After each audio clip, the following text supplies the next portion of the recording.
আসসালামু আলাইকুম ভাই ও বোনেরা, আপনারা সবাই কেমন আছেন? আশা করি আপনারা সবাই ভালো আছেন। আলহামদুলিল্লাহ আমিও ভালো আছি। নরিনের ফ্যামিলি ব্লগে জানাই স্বাগতম। আপনাদেরকে আজকে নতুন একটা পাকোড়া বানিয়ে দেখাবো। এখানে কিছু ডাল ভিজিয়ে রাখা হয়েছিল, ওই ডালগুলো ব্লেন্ডার করে নিয়েছে। এখানে দিয়ে দিচ্ছি হলুদ গুঁড়া, ধনিয়া গুঁড়া, জিরা গুঁড়া, গরম মশলা গুঁড়া, দিয়ে দিয়েছি পরিমাণ মতো লবণ। দেওয়ার পরে এখন দিতে হবে কুচি করা আলু। এটা এখানে আমি নতুন আলু ব্যবহার করেছি। দেওয়ার পরে এখন দিয়ে দিচ্ছি কুচি করা কাঁচামরিচ দিয়ে ভালোভাবে মিক্স করব। তার আগে দিয়ে নিব রাঁধুনি ম্যাজিক মশলা দিব। দেওয়ার পরে বেশ ভালোভাবে চটকে নিতে হবে। এখানে আমি চটকে নিচ্ছি। তারপরে দিয়ে দিয়েছি কিছুটা পেঁয়াজ কুচি।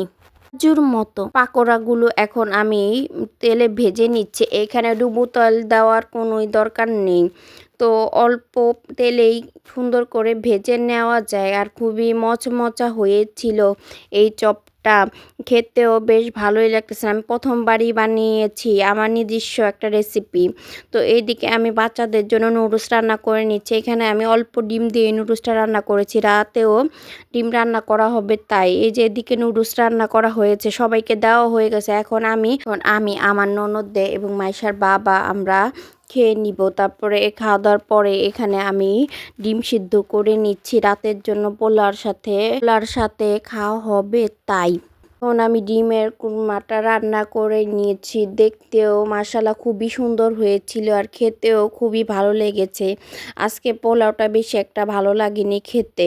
তো এইদিকে আমি খাবার দাবারটা পরিবেশন করেছি। এখানে আমার দেবর, আমার শ্বশুর আব্বু আর আমার ননদের ছেলে খেতে বসছে। তো তাদের খাওয়ার পরে আমরাও খেতে বসে যাব। আজকে বাচ্চাদের আবদার পূরণ করার জন্য রাতের বেলা এই পোলাও রান্না করা হয়েছিল। আমার ভিডিওটা যদি আপনাদের কাছে এতটুকু ভালো লেগে থাকে তাহলে আমাকে সাবস্ক্রাইব করবে, লাইক কমেন্ট শেয়ার করবেন। আপনার একটা লাইকে আমার ভিডিও করার অনুপ্রেরণাটা বাড়বে। ভিডিওটা এই পর্যন্তই। আল্লাহ হাফেজ।